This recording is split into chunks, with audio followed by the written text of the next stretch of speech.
எனக்கு உன் மேல் நம்பிக்கையே இல்லடா. நீ டார்கெட்ட முடிச்சு தொலைய மாட்டேன்னு வாரத்திலேயே நான் கண்டுபிடிச்சுட்டேன். அப்படிங்கிற மாரி தான் ஆயிப்போச்சு நெலைமை. யாருக்கு இந்த நெலைமை? சத்தியமா இந்தியாவுக்கு தான்.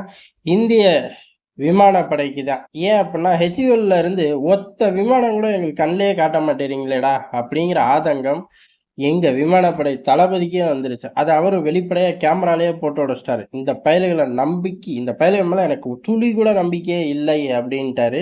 இந்த துளி கூட நம்பிக்கை ஏன் இல்ல அப்படின்னா, டெலிவரி லேட் ஆகுது. பொதுவாவே ஒரு கார் எடுக்குறோம். டெலிவரி சொன்ன டேட்ல இல்லாட்டி காச்சா அமுச்சான்னு போய் கத்திருவோம். அடுத்து அந்த ஷோரூம் பக்கம் போமாட்டோம். அதே மாரி 10 நாள், 12 நாள், இல்ல 1 மாசம், 2 மாசம் டிலே ஆயிருச்சா அப்படின்னு கேட்டா, 2016ல குடுக்க வேண்டிய விமானத்த இப்ப வரையும் குடுக்கவே இல்ல. இத்தன வருஷமா குடுக்கலையா? ஆமா, சத்தியமா இத்தன வருஷமா குடுக்கல. அதே மாரி அடுத்த கட்ட அதோட அப்டேட் வெர்ஷன் அதையும் குடுக்கணும். அதுவும் குடுக்கல. சரி எப்பதான்ப்பா குடுப்பீங்க? 2025ல குடுத்துர்றோம் அப்படின்னு சத்தியம் பண்ணியிருப்பார்களாட்டுக்கு. 2025ம் பொறந்துருச்சு. பொறந்தவுடனும் பெரிய அளவுல தர்றதுக்கான எந்த ஏற்பாடும் இல்ல. அதனால தான் அவர் மனுஷன் கொந்தளிச்சுட்டாரு.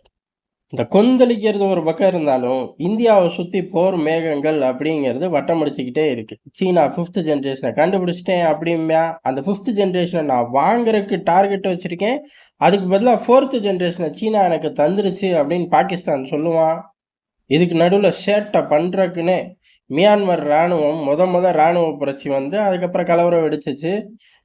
கலவரக்காரர்கள், புரட்சிப்படை இவங்களெல்லாம் அடக்குறக்கு இந்திய எல்லையோரத்துல புரட்சிப் படைகள் இருக்கார்கள்னு விமானத்துல குண்டு போட்டாய்ங்க. அதே மாரி பங்களாதேஷ் எங்கிட்டோ கடன வாங்கிட்டு வந்து ஒரு ஆளில்லா விமானத்த எல்லைகள்ல பறந்து காட்டுறாய்ங்க. இப்ப இவருக்கு எப்படி இருக்கும்?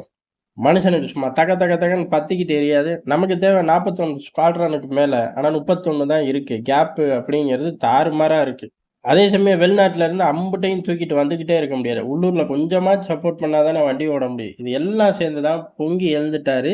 சரி ஹெச்யுஎல் என்னதான் விளக்கம் தருது அப்படிங்கிறதா ஒரே போடு 1998 நல்ல வேளைடா சாமி நீ 1947ன்னு ஆரம்பிக்காம போயிட்டியே அப்படிங்கிற மாரி தான் இருந்துச்சு. சரி சொல்லு அப்படின்னா, அப்ப அணுகுண்டு வெடிச்சோம்ல, அப்ப போட்ட தடைகள் பூரா சிக்கி சின்னா பின்னமாகுறோம். ஒரு பொருள எங்கனால கொண்டு வர முடியுதுல்ல தெரியுமா? எல்லாம் உள்நாட்டிலேயே தயாரிச்சு கொண்டு வரதுக்குள்ள நாக்கு தள்ளுது. அதே மாரி இன்ஜின் எங்க? அமெரிக்கா கூட ஒப்பந்தம் போட்டீங்க. இன்ஜின் எங்கப்பா? அப்படின்னு மறுபடியும் நம்மளையே கேட்குறாய்ங்க. ஆமா, நியாயம் தானே. தடைகள் போட்டு எப்படி கொண்டு வர முடியும்? அதே மாரி அமெரிக்காக்காரன் தான் இன்ஜின் தரமாட்டேங்கிறானே. 4 நாடு தான் இன்ஜின் தயாரிக்குது. அமெரிக்கா, ரஷ்யா, சீனா, பிரான்ஸ். இதுக்கு நடுவுலயே ஒர்க் அவுட் பண்ணி நம்மளும் அந்த டெஸ்டினேஷன நோக்கி போயிருக்கணும். போகாதது யார் தப்பு? தெரியல சத்தியமா. ஆனா போல அப்படிங்கிறத ஒத்துக்கிட்டு தான் ஆகணும். இனிமேவாச்சும் போறதுக்கு ட்ரை பண்ணணும். ஒரு பக்கம். இன்ஜினுக்கு மட்டும் தான் இந்த கதை ஒர்க் அவுட் ஆகும். தடைகள் இருக்கு. அதுவும் 2016ல குடுக்கணும் அப்டின்னா, கட்டாயம் 2016 ஜனவரில பூஜை போட்டுருக்க போறதில்ல. அதுக்கு முன்னாடியே பூஜை போட்டிருப்பார்கள். அப்ப தடைகள் இருக்கும்போது எவ்வளவு வேகமா பர்ச்சேஸ இன்கிரீஸ் பண்ணணும்? எப்புட்லாம் பர்ச்சேஸ திருடி தூக்கிட்டு வரணும்? எல்லா வித்தையும் காட்டுனா தானே ராணுவ ரீதியா செயல்பட முடியும். நம்ம என்ன பிஸ்கட்டா தயாரிக்கிறோம்? மூலப்பொருட்கள ஓப்பனா டெண்டர் விட்டு தூக்கிட்டு வர்றதுக்கு. இது பூராமே டிஃபென்ஸ் ரீதியான ஆயுதங்கள். இத செய்யவே கூடாதுன்னு தான் கங்கணம் கட்டிக்கிட்டு இருப்பான். யாரு? எதிரியா? நண்பனே அப்படிதான் சுத்திக்கிட்டு இருப்பான். அப்ப ஏகப்பட்ட தில்லுமுல்லு வேலைகள பார்த்து தான் வாங்கி வந்தாகணும். தடைகள தாண்டி யுத்த காலத்துல ரஷ்யா எப்படி கண்ல விரல விட்டு கொண்டு போய் சேர்க்குது அப்படிங்கிறது தான் இங்க முக்கியமானது. அவர்களுக்கும் இதே மாரி ரிப்போர்ட் போச்சு. எங்க? கிரெம்ளினுக்கு போச்சு. தடைகள் இருக்கு. பெரிய அளவு ஸ்லோவா தான் புரொடக்ஷன் இருக்கு அப்டின்னாய்ங்க. பண்ண முடியும்னு சொல்லல, இருக்குன்னாய்ங்க.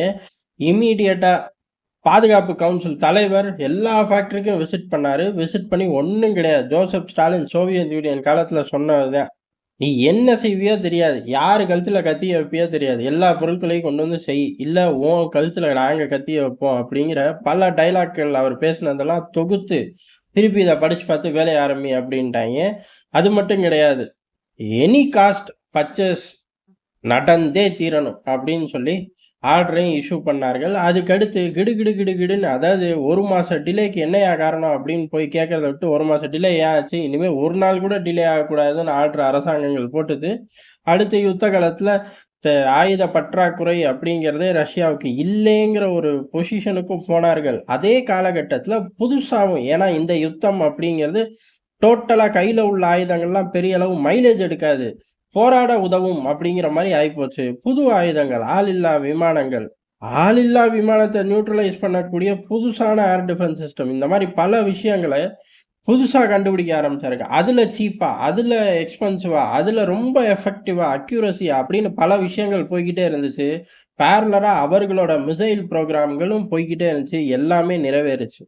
அதே நம்ம உதாரணமா எடுத்துக்கலாம். டம்முன்னு ஒரு பேப்பர் வந்து முன்னாடி டேபிள்ல விழுகும். ரஷ்யா அளவுக்கு பொருளாதார பலம் நம்மகிட்ட இருக்கா? அப்படின்னு அடுத்த பேப்பர் விழுகும். இப்படி ஒவ்வொரு பேப்பரா டேபிள்ல போட்டுக்கிட்டே இருந்தா, ஆன்ஸர் எழுதிக்கிட்டே தான் இருக்க முடியும். பேப்பர தூக்கி வீசிட்டு டேபிளுக்கு பொருள்கள கொண்டு வர வேலைய பார்த்தோம்னா, ஓரளவு கிளாரிட்டி கிடைக்கும். ஒரு ரோட் மேப் போட்டு கிளம்பி போலாம். அடுத்தது தான் ஹைலைட். இந்த ஹைலைட்ட எல்லாருமே அனுபவிச்சிருப்போம். உண்மையிலேயே என்ன பிரச்சனை? இத தாண்டி வேற எதுவும் பிரச்சனை இருக்கா? அப்படின்னு கேட்டா, இத தாண்டி பிரச்சனையே அப்ரூவல் எடுக்கிறது தான் அப்படிங்கிறது தான்.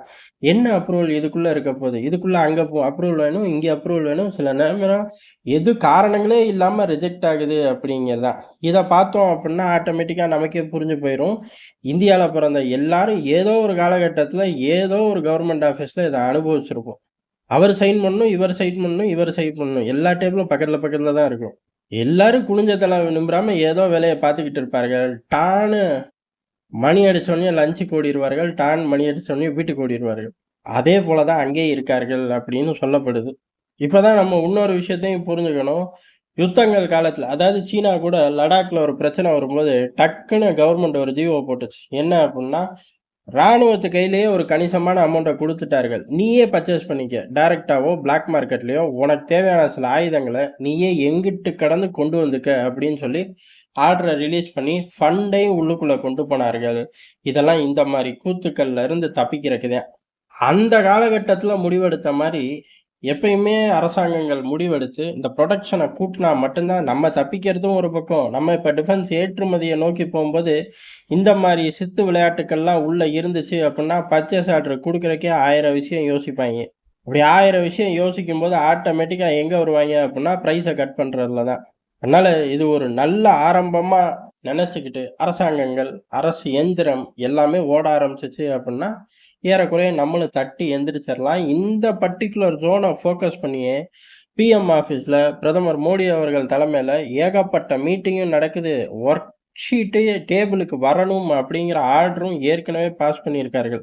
அதனால மிக விரைவில் இதுக்கு ஒரு சொல்யூஷன் கட்டாயம் கிடைக்கும். ஏன்னா, பாரத பிரதமர் மோடி அவர்களோட நேரடி பார்வையில, அதாவது நீங்க என்னதான் பண்ணியிருக்கீங்க, அத முழு ரிப்போர்ட்டும் வந்தாகணும்.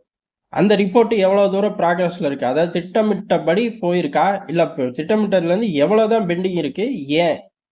இப்ப எப்படி முடிக்க போறோம்? எவ்வளோ காலக்கெடு? வருஷ கணக்குல? நோ. மாச கணக்குல? நோ. வார கணக்குல பேசு. அதுக்குன்னு வார கணக்குல நீ பாட்டு 10 வருஷத்துக்கான வாரங்கள போட்டு பேசிறாத தயவு செஞ்சு. 6 மாசத்துக்குள்ள பேசுறது தான் வார கணக்குல பேசணும். 6 மாசத்துக்கு மேலனா அது மாத கணக்குக்கு போயிரும் அப்படின்னு பல ஸ்டாண்டர்டுகள இப்ப மத்திய அரசு வச்சிருக்கு. மிக விரைவில் இதுக்கு ஒரு சொல்யூஷன் கிடைக்கும். சொல்யூஷன் கிடைச்சே ஆகணும். ஆனா மட்டும் தான் நம்மளும் பல விஷயங்கள தொடர்ந்து எல்லா நாடும் ஓடிக்கிட்டு இருக்காய்ங்க. அந்த ஓட்டத்துல நம்மளும் ஜோதியில ஐக்கியம் ஆகலாம்ங்கிறது எதார்த்தமான உண்ம. நன்றி. வணக்கம்.